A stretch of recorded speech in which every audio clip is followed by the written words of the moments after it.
Good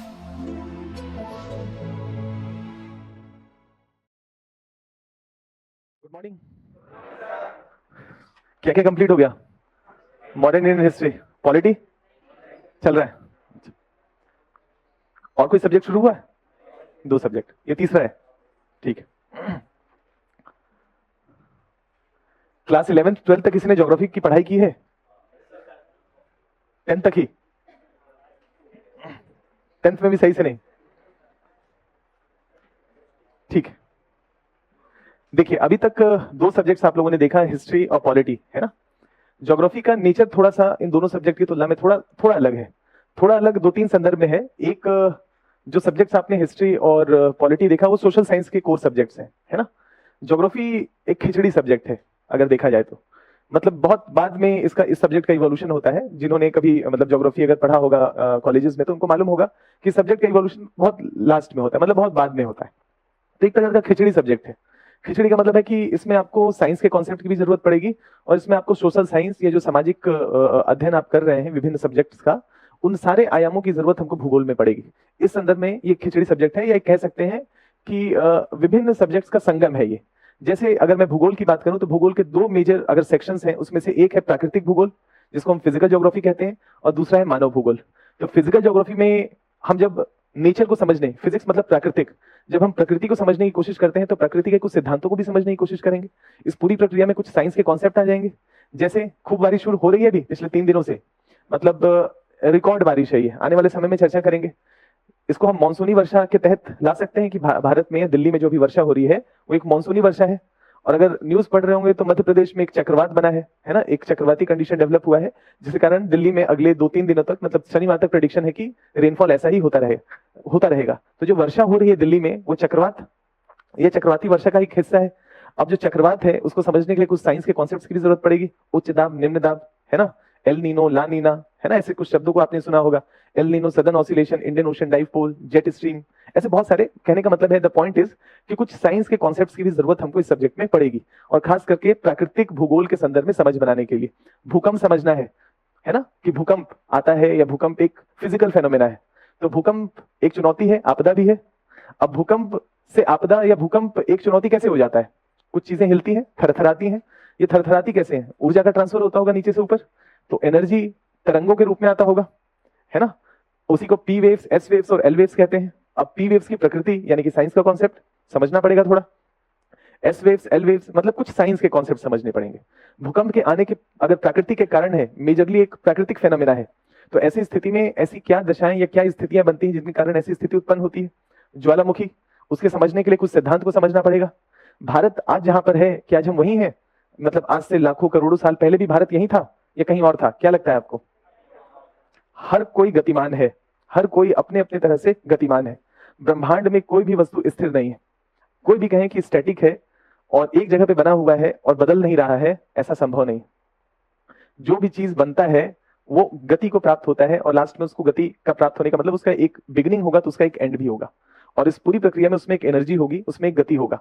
तो अगर हम पृथ्वी को समझना, भूगोल में मतलब पृथ्वी को समझना है, तो पृथ्वी को समझना है तो हम देख रहे हैं कि नॉर्थ अमेरिका है, साउथ अमेरिका है, ये सब महाद्वीपों का पढ़ना पड़ेगा। यूरोप है, एशिया है, ऑस्ट्रेलिया है, इन सब चीजों का अध्ययन करना पड़ेगा। ये जो महाद्वीप है, आज से लाखों करोड़ साल पहले भी आज जहां है वहीं थे, या पहले कहीं और थे? पहले अगर कहीं और थे और आज कहीं और स्थित है, तो वो क्या कारण है? साइंस के कुछ कॉन्सेप्ट्स जरूरत पड़ेगा। इसी को प्लेट विवर्तनिकी का सिद्धांत कहा जाता है। प्लेट, ये अलग अलग प्लेट है।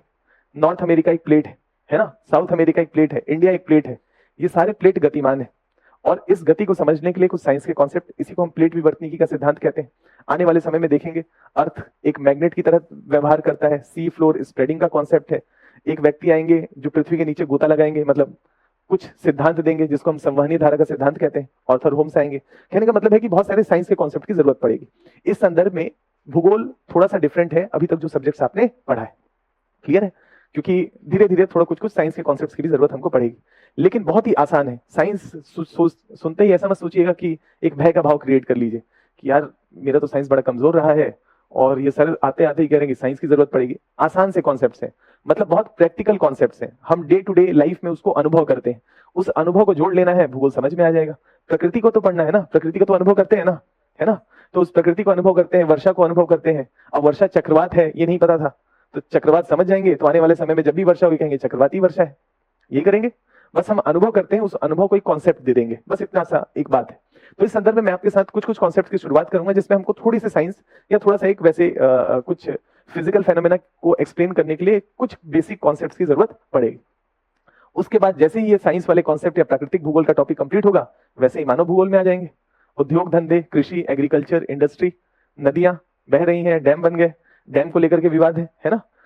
विभिन्न तरह से अलग अलग जो भी मानव भूगोल के आयाम है दुनिया भर में और भारत के संदर्भ में, उसकी चर्चा करेंगे। बड़ा इंटरेस्टिंग है, लेकिन जरा सोच करके देखिए, इंटरेस्टिंग तो है, लेकिन ये भूगोल अभी तक जो आप पढ़ रहे हैं मेजरली भारत के बारे में पढ़े, भारत का इतिहास, भारत का आधुनिक इतिहास पढ़े, पॉलिटी पढ़े, 2-3 चैप्टर्स को छोड़ दें जहां पर अमेरिका, फ्रांस या दुनिया के कॉन्स्टिट्यूशन के साथ तुलना करना है, उसके बाद सब कुछ भारत। अब ज्योग्राफी आ गया और हम कह रहे हैं विश्व का भूगोल, है ना। उत्तरी America, north America, south America, इसका मतलब दायरा बढ़ता जा रहा है। मतलब अब भारत से निकल करके आप उत्तरी अमेरिका को भी समझेंगे, साउथ अमेरिका को भी समझेंगे, मतलब दुनिया के हर फेनोमेना को समझने की कोशिश करेंगे जो भूगोल के दायरे में आता है। वर्षा कैसे होती है, या हर उस फेनोमेना को, भूकंप कैसे आता है, ज्वालामुखी कैसे होता है, द्वीपों का निर्माण कैसे हुआ है। दुनिया भर में आप देखेंगे मैप में, है ना, दुनिया भर में हजारों हजारों द्वीप हैं, ये द्वीप बने कैसे, उनके निर्माण की प्रक्रिया क्या है, इन सब चीजों को आने वाले समय में हम इस भूगोल की कक्षा में या भूगोल की क्लास में करेंगे। अब जरा सोच करके देखिए कि अगर मैं कह रहा हूं विश्व का भूगोल और भारत का भूगोल, तो इस संदर्भ में ये सब्जेक्ट अन्य सब्जेक्ट की तुलना में क्या लगता है, सिलेबस छोटा होगा कि बड़ा होगा? सोच करके देखें कि पूरे विश्व को समेटना है ना। तो इस संदर्भ में ये सब्जेक्ट का दायरा थोड़ा सा ज्यादा इनलार्ज हो गया, ज्यादा विस्तृत हो गया।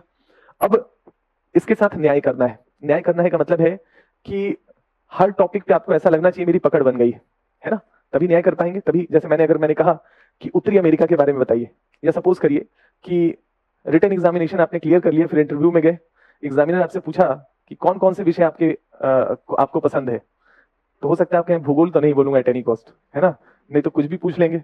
लेकिन सपोज करिए कि अगर इंटरव्यूअर स्मार्ट है, वो चाहता होगा कि नहीं आज तो पूछूंगा भूगोल से ही, कुछ भी बोले, है ना, ऐसा हो सकता है, लपेट वपेट के आपको पहुंचा दे वहीं पर भूगोल में। अब ऐसे में कहे कि उत्तरी अमेरिका के बारे में आप कुछ जानते हैं, तो आप क्या बोलेंगे? नहीं जानता हूं, कोई चॉइस नहीं है सर, जानता हूं थोड़ा बहुत, बोलेंगे ना।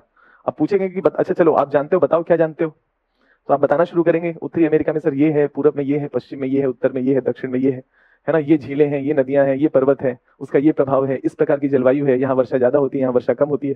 सर जैसे भारत में चक्रवात आता है, वैसे उत्तरी अमेरिका में भी चक्रवात आता है। भारत में कपास की खेती होती है, वैसे उत्तरी अमेरिका में भी कपास की खेती होती है। वहां पर भी लोग गेहूं खाते हैं, हमारे भी हरियाणा, पंजाब और पश्चिम उत्तर प्रदेश में लोग दोनों टाइम यही करते हैं, है ना। मतलब बताएंगे ना आप, इस तरह से आपको बताना पड़ेगा, कहने का मतलब है कि बताना पड़ेगा। तो आपको हर टॉपिक की एक प्रभावी रूप से समझ बनानी पड़ेगी। अब अभी तक आप लोग लिखते आए हैं, लिखे हैं ना, हिस्ट्री में लिखा होगा, मतलब नोट्स बनाए होंगे, पॉलिटी में नोट्स बनाए होंगे, ज्योग्राफी में मैं आप लोगों को पीडीएफ प्रोवाइड करूंगा, क्लास में ही सारी चीजें होंगी, वो हर क्लास के बाद आपके पोर्टल पे अपलोड हो जाएगा हर टॉपिक। जैसे आज हमने पढ़ा, तो आज वाला भी लेट हो गया मैं थोड़ा, इसलिए अभी अपलोड हो जाएगा, नहीं तो हर टॉपिक क्लास के पहले ही अपलोड हो जाया करेगा। उसका पर्पज ये है कि ये सब्जेक्ट इतना विस्तृत है कि अगर मैं लिखवाने का प्रयास करूंगा तो मैं समझा नहीं पाऊंगा आपको, मतलब समझाने पे मेरा कम फोकस होगा।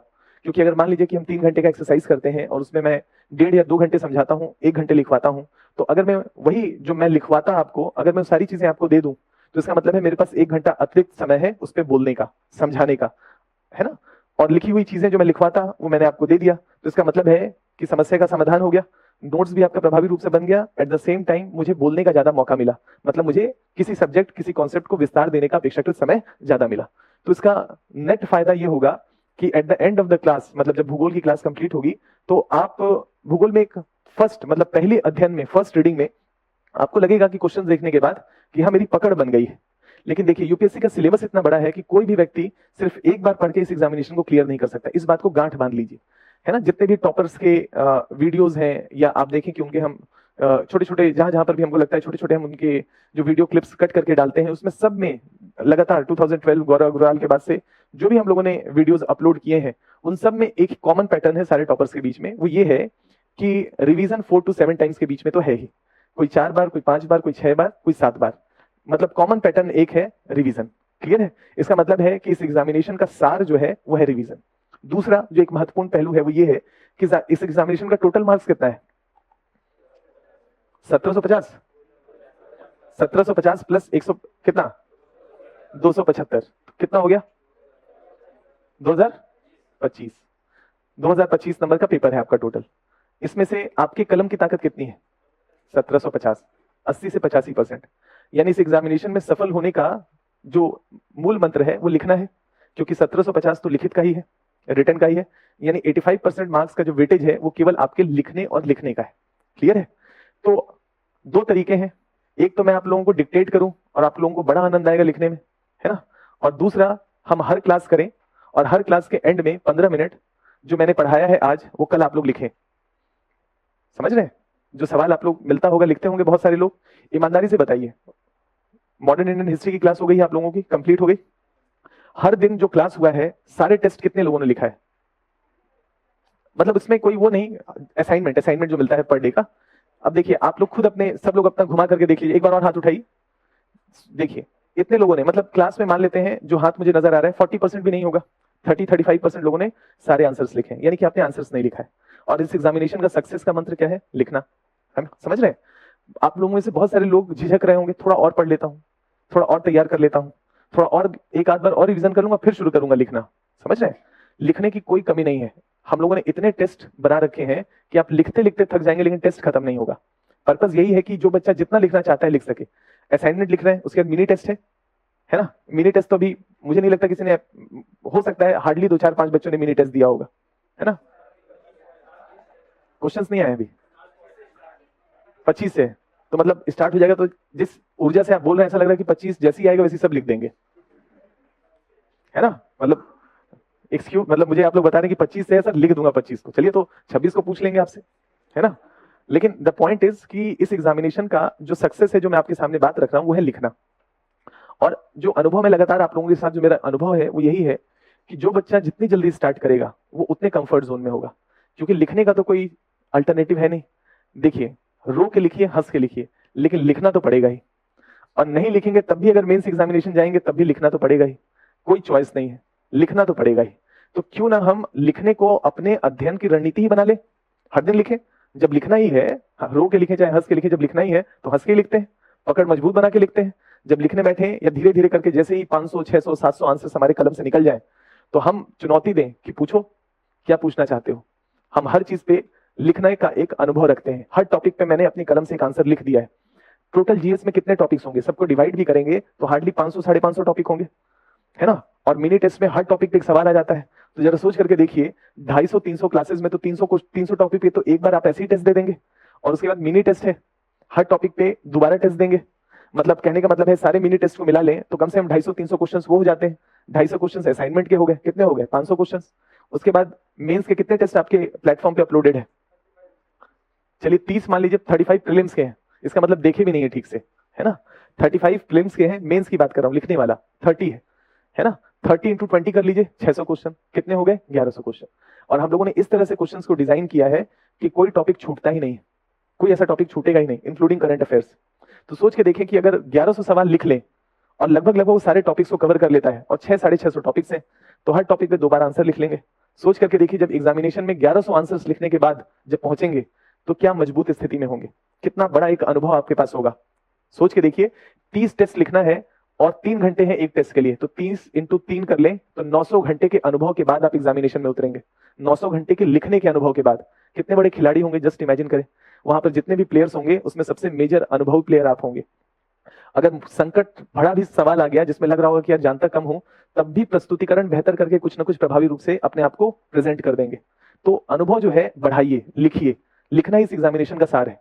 तो कल से क्लास शुरू होगी, आज जो हम पढ़ेंगे क्लास के एंड में, ठीक है, क्लास के एंड में कोई जाएगा नहीं, है ना। मैं सोच रहा था क्लास के एंड का मतलब क्लास खत्म हुआ कुछ लोग निकल जाएंगे, तो अगर मैं ऐसा देखूंगा तो फिर सुबह सुबह ही शुरू हो जाऊंगा, 9 से 9:15, है ना। तो कहने का मतलब ये है कि हर दिन जो हम पढ़ेंगे, नेक्स्ट डे रॉट लर्निंग, यानी कि मैं आपको डिक्टेट करूं लिखने की जगह, जो मैंने पढ़ाया है मैंने नोट्स दे दिया आपको। नेक्स्ट डे जब हम टॉपिक दूसरा शुरू करेंगे तो पहले टॉपिक का क्लास के एंड में आप टेस्ट लिखेंगे। जो भी लिखें मैं आपको जज नहीं करूंगा। जज नहीं करूंगा का मतलब है कि मुझे कोई फर्क नहीं पड़ता है कि आप अच्छा आंसर लिखें या खराब आंसर लिखें, मुझे कोई उससे मतलब नहीं है, ना मैं उससे कोई प्रभावित होने वाला हूं। मेरा मूल पर्पज है कि आप शुरुआत करें, इनिशिएट करें। मेरा मूल पर्पज है कि झिझक टूटे। पहला चीज जो एक बैरियर है लिखने को लेकर के कि पहली बार पढ़ा हूं, ज्यादा मजबूत नहीं है, नहीं होगा, होगा ही नहीं। जब तक 3 से 4 बार का पकड़ नहीं होगा किसी टॉपिक पे, तब तक बेहतरीन आंसर नहीं निकलेगा। लेकिन मैं उस बेहतरीन के इंतजार में नहीं हूं, मैं उस इंतजार में हूं कि कुछ तो लिखिए आप, उस टॉपिक की कुछ तो समझ बनी है। नेक्स्ट टाइम जब उस टॉपिक पे दोबारा लिखेंगे तो मुझे मालूम है कि आज जो या कल जो आप आंसर लिखेंगे उससे ज्यादा बेहतर आंसर लिखेंगे। और उसी टॉपिक पे जब तीसरा सवाल कभी करेंगे, है ना, तो तीसरा आंसर आपके उस दोनों आंसर से ज्यादा बेहतर होगा। समझ रहे हैं? और जब चौथा आंसर लिखेंगे तो उससे भी बेहतरीन होगा। समझ रहे हैं? यानी कि जितनी बार आप लिखते चले जाएंगे उस टॉपिक के संदर्भ में, उतना ज्यादा अगली अगली अगली बार बेहतर होगा।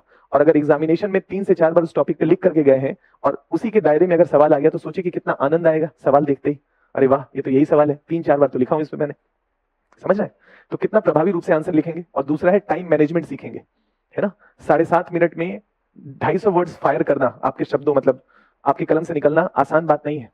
समझ रहे हैं? लग रहा होगा, लेकिन जब लगातार लिखते हैं ना, मतलब जब 600 मतलब 4000 वर्ड्स लिखते हैं, 250 या 150 शब्दों का जो लिमिट है, और 20 सवाल को उसमें जोड़ ले तो 4000 वर्ड्स। लास्ट में आपके हाथ ऐसे लगेंगे कि डांस कर रहे हैं, डिस्को कर रहे हैं। विश्वास करिएगा, ऐसे से हिलेगा, मतलब विदाउट प्रैक्टिस। आप सोचेंगे कि मेरी हैंडराइटिंग को क्या हो गया। आपको लगेगा कि बचपन में उस 3rd-4th क्लास में जैसे पढ़ते थे ना, वैसी हैंडराइटिंग लास्ट के आंसर्स में आएगी। खुद पढ़ेंगे तो लगेगा कि क्या लिख दिया है मैंने, है ना। धीरे धीरे धीरे धीरे करके आपका मैच्योरिटी लेवल बढ़ता चला जाएगा, या आप कह सकते हैं कि आपका स्टेमिना बढ़ता चला जाएगा, और एक प्रभावी आंसर आप लिख पाएंगे। ठीक है, तो कल से लिखेंगे ना, सभी लिखिएगा, जितना भी हो, कोई जज नहीं।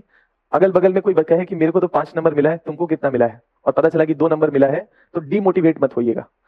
5 नंबर जिसको मिला है उसकी अपनी यात्रा है, 2 नंबर जिसको मिला है उसकी अपनी यात्रा है। आपका यात्रा, आपकी चुनौती अपने आप से है। 2 को 5 तक पहुंचना है, 5 को उसके आगे पहुंचना है, लेकिन उससे ज्यादा नंबर मिलेगा नहीं। 5, 5.5, 6 मैक्सिमम।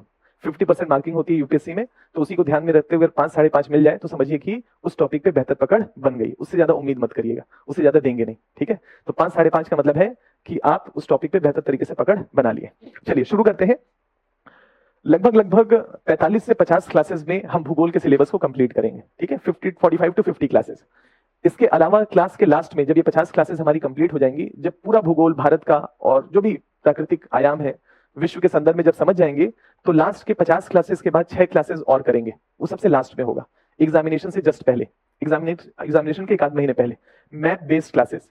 ठीक है, 6 क्लासेस इसलिए, नॉर्थ अमेरिका के लिए 1 दिन, साउथ अमेरिका के लिए 1 दिन, यूरोप के लिए, एशिया के लिए, अफ्रीका के लिए, ऑस्ट्रेलिया और अंटार्कटिका के लिए 1 दिन, कुल मिलाकर के 6 दिन।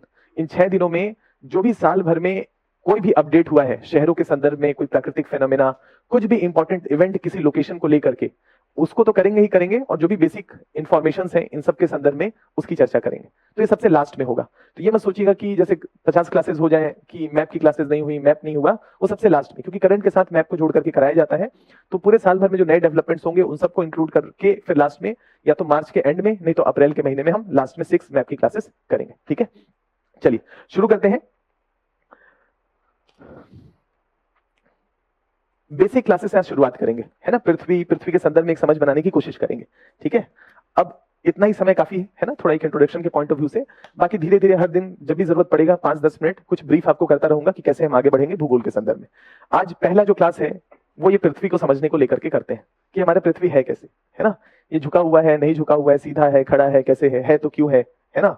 इन सारी चीजों को समझेंगे। इसमें 2 प्रकार की रेखाएं होती हैं, ये ध्रुव है, इन ध्रुवों को जोड़ने वाली रेखाएं जिसको देशांतर रेखाएं कहती हैं। ये जो सीधे सीधे ऐसे गोल तरीके से हैं, इनको अक्षांशीय रेखाएं कहते हैं। अक्षांश की क्या महत्ता है, देशांतर रेखाओं की क्या महत्ता है ना। समय हो रहा है 9 बज के लगभग 40 मिनट। ये समय कैसे तय होता है, कहीं ना कहीं से तो तय होता होगा। टाइम कैसे तय होता है, डेट कैसे तय होता है, डेट बदलता कैसे है, इंटरनेशनल डेट लाइन, समय कैसे तय होता है। भारत में जो टाइम होगा वो अमेरिका में भी सेम ही टाइम होगा क्या, तो ये टाइम अलग अलग कैसे होता है। अलग अलग होने का कुछ तो कारण होता होगा, है ना। वो कारण क्या है, वो क्या रीजंस हैं, इन सब चीजों की एक बेसिक समझ बनाने की आज की क्लास में कोशिश करेंगे। अब इससे पहले अगर आपके कुछ मित्र हों जो इससे पहले भूगोल की क्लासेस किए हों, तो आप उनसे पूछिएगा कि जो इस साल का पेपर आया है ना, क्योंकि इससे पहले कि पहले तो शायद आपको ना मिल पाए, लेकिन इसके जस्ट पहले वाले शायद आपको मिल जाए, उनकी क्लासेस चल रही हैं। तो पूछिएगा उनसे कि जो भूगोल में सर ने डिस्कस किया और इस साल जो मुख्य परीक्षा में सवाल आए, क्या सर कुछ भी पढ़ाते हैं और आता नहीं है ना। उनसे पूछेगा तो पता चलेगा आपको, वो आपको बताएंगे। क्योंकि मेरे पास समय ज्यादा रहता है, समय इसलिए ज्यादा रहता है क्योंकि मैं लिखवाता नहीं हूं, तो मेरे पास बोलने का और ज्यादा टॉपिक्स कवर करने का समय ज्यादा है ना। क्योंकि मैं सारी चीजें शेयर कर देता हूं, तो मैं कुछ छोड़ता नहीं, और मैं कुछ छोड़ूंगा नहीं तो यूपीएससी कुछ भी पूछ ले वो दायरे में रहेगा। क्लियर है। तो इसका मतलब है कि बहुत ही व्यापक और कॉम्प्रिहेंसिव तरीके से हम कवर करेंगे। और अगर आप प्रभावी रूप से 4 से 5 बार इसका रिवीजन कर लिए एग्जामिनेशन से पहले, तो समझिए कि इस एग्जामिनेशन के पास होने के लिए 50% मार्क्स चाहिए ना, 90 to 95% चीजें कवर हो जाती है। आपके हाथ में जो ये भूगोल का मटेरियल है, ये बड़ा रिसर्च करके बना है, ठीक है। भूगोल के साथ एक चुनौती ये है कि बहुत सारे सब्जेक्ट्स, बहुत सारे जो इसमें चीजें हैं, वो इंग्लिश मीडियम में अच्छी किताबें हैं, जैसे जीसी लियोंग का आपने नाम सुना होगा, है ना, certificate in physical geography. Hindi में उसका ट्रांसलेशन उपलब्ध नहीं है, क्लियर है। और हर साल यूपीएससी के द्वारा इस जीसी लियोंग की किताब से क्वेश्चंस बनाए जाते हैं। हमने उसको ट्रांसलेट किया और उसमें से जो भी मूल बातें, जरूरत वाली चीजें थी, उन सबको सिंक करके एनसीईआरटी, जो यूनिवर्सिटी कॉलेजेस में किताबें इस्तेमाल होती हैं, एन स्टॉलर, है ना, इसके अलावा कुछ और किताबें हैं, उन सबको मिला करके हम लोगों ने प्रभावी रूप से एक मटेरियल तैयार किया है। ये अपने आप में वन स्टॉप सॉल्यूशन है। कहने का मतलब है, ये समझिए कि किताब है, ये 3-4 बुकलेट होंगे इसके, अगर इनके सारे पेजेस को जोड़ेंगे तो अपने आप में 650-700 पन्नों से ज्यादा है ना।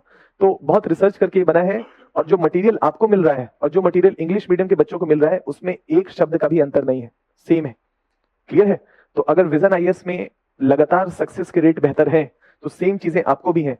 ना विश्वास हो तो कभी इंग्लिश का मटेरियल जो आपके हाथ में है उसको देखिए, उसके टॉपिक देखिए, उसका कंटेंट देखिए, कोई डिफरेंस, कोई वेरिएशन नजर नहीं आएगा किसी भी चीज में। चाहे करंट अफेयर्स का मटेरियल हो, चाहे हमारा क्लासरूम का मटेरियल हो, सब में सेम रूप से समानता है। किसी भी प्रकार का कोई डिस्क्रिमिनेशन या कहें कि उनके लिए अलग और यहाँ पर अलग, कुछ नहीं है। इंग्लिश में बनता है, फिर उसमें बहुत समय लगता है, हम उसको हिंदी में ट्रांसलेट करते हैं। जैसे आप देखते होंगे करंट अफेयर्स के मैगजीन पहले इंग्लिश में आता है, और हिंदी वाला देखेंगे तो थोड़ा सा गैप रहता है, क्योंकि उसको हमको ट्रांसलेट करने में समय लगता है, क्लियर है।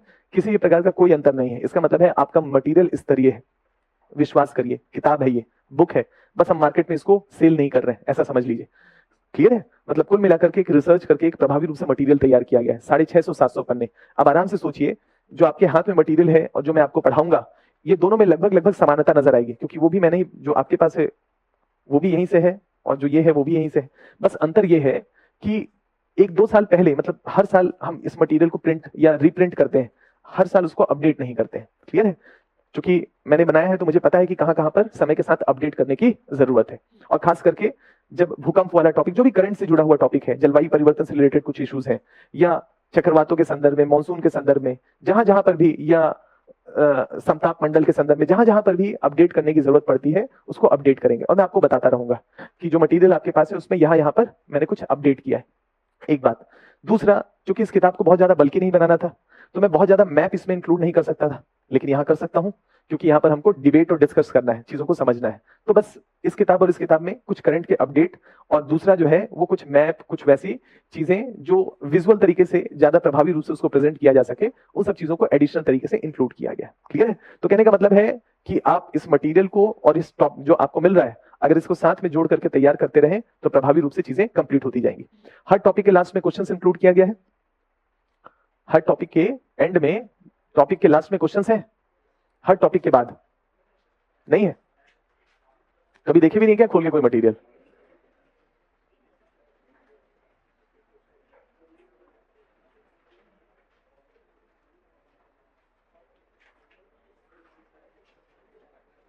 नहीं है, क्वेश्चंस नहीं है।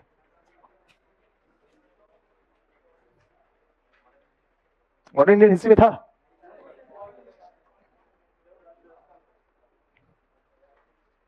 ठीक है, कोई बात नहीं।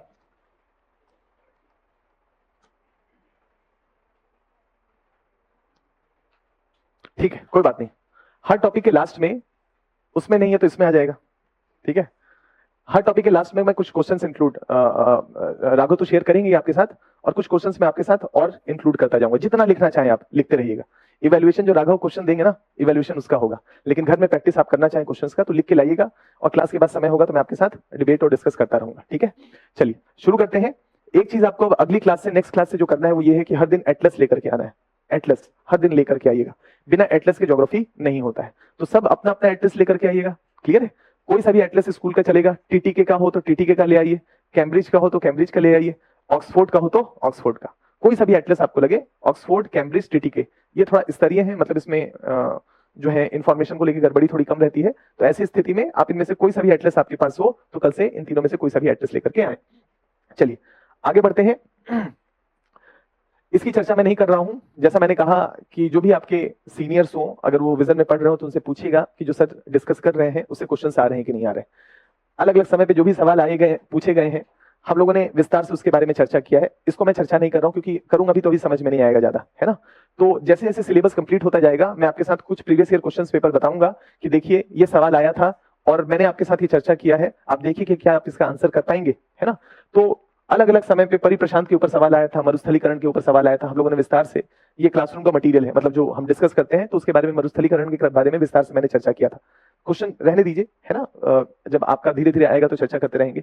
लौह इस्पात के संदर्भ में सवाल पूछा गया था, है ना, 2021 में विस्तार से हमने लौह इस्पात उद्योग, और वहां पर पूछा है कच्चे माल के स्रोत से दूर स्थित ऐसे लौह इस्पात के उद्योग बताएं। कच्चे माल से दूर मतलब जहां पर लोहा नहीं निकलता है लेकिन वहां पर लौह इस्पात का उद्योग है, ऐसा कौन सा लोकेशन है, उसके बारे में एग्जामिनर ने पूछा था। तो लोकेशन तीन ही प्रकार का होता है, रॉ मटेरियल, पोर्ट और मार्केट बेस्ड। तो यूपीएससी रॉ मटेरियल बेस्ड स्रोत के बारे में नहीं पूछ रहा है, कच्चे माल के पास नहीं, पोर्ट बेस्ड और मार्केट बेस्ड कौन कौन से हैं, तर्क क्या है, रीजंस क्या है, ये पूछा था। हम क्लास में उसको डिस्कस किए थे, विस्तार से उसकी समझ बनाए थे, यही सवाल पूछा गया था। ऐसे ही नदियों को आपस में जोड़ने के संदर्भ में सवाल पूछा गया था कि नदियों को interlinking of river project, Ken Betwa देश का पहला इंटरलिंकिंग ऑफ रिवर प्रोजेक्ट है, कृष्णा गोदावरी, है ना, पोलावरम प्रोजेक्ट के माध्यम से जोड़ा गया। तो यूपीएससी ने सवाल पूछा इंटरलिंकिंग ऑफ रिवर प्रोजेक्ट्स के बारे में कि उसके पॉजिटिव क्या है, उसके नेगेटिव क्या है ना, आलोचनात्मक परीक्षण करिए कि क्या इंटरलिंकिंग ऑफ रिवर प्रोजेक्ट की जरूरत है या नहीं है, उसके पॉजिटिव और उसकी हानियां, लाभ और चुनौतियां। तो विस्तार से उसके बारे में चर्चा किए थे, पक्ष में तर्क क्या है और विपक्ष में तर्क क्या है ना, है ना, चुनौतियां क्या है, चैलेंजेस क्या है, यही सवाल था आपका कुल मिलाकर के। तो विस्तार से इसके बारे में समझ बनाए थे। भारत में दक्षिण दक्षिण नगरों जिसमें हैदराबाद, पुणे जैसे स्मार्ट सिटीज भी सम्मिलित है, व्यापक बाढ़ के कारण बताएं। बाढ़ क्यों आता है, जो बड़े शहर हैं उसमें बाढ़ जैसी स्थिति क्यों है, एक प्रकार की आपदा है। तो बाढ़ के आने के कारण क्या होंगे, दो ही कारण होंगे, एक तो मानवीय कारक होगा, एक प्राकृतिक कारक होगा। तो शहरों में बाढ़ अपेक्षाकृत ज्यादा आ रहा है, इसका मतलब है जरूर हमने शहरों को बेहतर तरीके से मैनेज नहीं किया है। कुछ मानवीय रीजंस के बारे में एग्जामिनर आपसे जानना चाहता है, और कुछ मौसमी कारक भी हो सकते हैं, है ना। तो दो कारकों के बारे में पूछा था, उन कारकों के बारे में समझाना और कुछ सुझाव देना था, मतलब आपदा का प्रबंधन करना था। तो बाढ़ जोखिम में कैसे कमी लाई जा सकती है, क्या क्या रणनीतियां बनाए जिसके माध्यम से शहरी क्षेत्रों में बाढ़ को लेकर प्रभावी रणनीति बन सकती है। तो विस्तार से उसके बारे में, मतलब ये एक, इन सब में कम से कम 8-10 स्कूल में आगे 27-28 पॉइंट्स हैं, उसके बारे में विस्तार से चर्चा किए थे। ऐसे ही भारत में सौर ऊर्जा के संदर्भ में सवाल पूछा था, सोलर एनर्जी, और मैंने बार बार क्लास में पूछेगा या कभी वीडियो आपको मिले ऐसे तो देखिएगा कि रिन्यूएबल एनर्जी पे साल दर साल सवाल आते रहेंगे। इस साल भी सवाल आया है ना, रिन्यूएबल एनर्जी पे लगातार आता रहेगा। तो सौर ऊर्जा पे सवाल पूछा था और हम लोगों ने विभिन्न ऊर्जा के स्रोतों पे विस्तार से चर्चा की थी। भारत में सौर ऊर्जा की प्रचुर संभावनाएं है, हालांकि इसके विकास में क्षेत्रीय भिन्नताएं भी हैं। वर्णन करें, विस्तार से बताएं कि कहां कहां पर सौर ऊर्जा की क्षमताएं हैं और कहां अपेक्षाकृत ज्यादा है, उसके बारे में बताना था, और इसकी सीमा क्या है ना, भारत के संदर्भ में। तो विस्तार से इसकी चर्चा किए थे। भारत में वन संसाधनों की स्थिति के बारे में आया था, वन का को लेकर के, तो प्राकृतिक वनस्पति के बारे में विस्तार से चर्चा किए थे वन संसाधनों के संदर्भ में, और उसमें यही पूछा था जलवायु परिवर्तन और उसके परिणामी प्रभावों का परीक्षण करें। तो लास्ट में ये जो स्टेट ऑफ फॉरेस्ट रिपोर्ट एक आया था, उसमें क्लाइमेट चेंज को लेकर के चर्चा हुई थी कि वन आवरण के संदर्भ में जलवायु परिवर्तन कैसे एक चुनौती है। तो विस्तार से उसके बारे में चर्चा हम लोगों ने किया था। वन स्थिति रिपोर्ट 2019 के संदर्भ में ये 2021 में सवाल पूछा गया था। 2019 का रिपोर्ट 2021 में आता है, 1-1.5 साल लेट आता है, उसमें चर्चा हुई थी और वहां से वो सवाल पूछा गया था, तो उसके बारे में चर्चा किए थे। तो कुल मिलाकर के मैंने एक साल का पेपर आपके सामने रखा है ना। 2022 के बारे में प्रीवियस ईयर जो स्टूडेंट्स हैं इस साल के, पूछेगा कभी मिले कि क्या सवाल आए थे, नहीं आए थे, वो आपको बता देंगे, ठीक है। कुल मिलाकर के या उससे पहले जितने भी हैं प्रीवियस ईयर क्वेश्चंस पेपर, जैसे जैसे सिलेबस कंप्लीट होता जाए वैसे वैसे देखते जाइएगा कि सर ने कहा है कि सवाल आते हैं, है ना। तो जैसे मान ले मैं भूकंप पढ़ा दूं तो जरा देखिए कि भूकंप के सवाल हो रहे हैं कि नहीं, है ना। ज्वालामुखी करा दूं, देखिए ज्वालामुखी के सवाल हो रहे हैं कि नहीं। अगर हो रहे हैं तो इसका मतलब है फिर लेफ्ट राइट मत देखिएगा, उसके बाद कुछ नहीं करिएगा, लगातार इसी को 4 बार 5 बार पढ़िएगा। क्लियर है।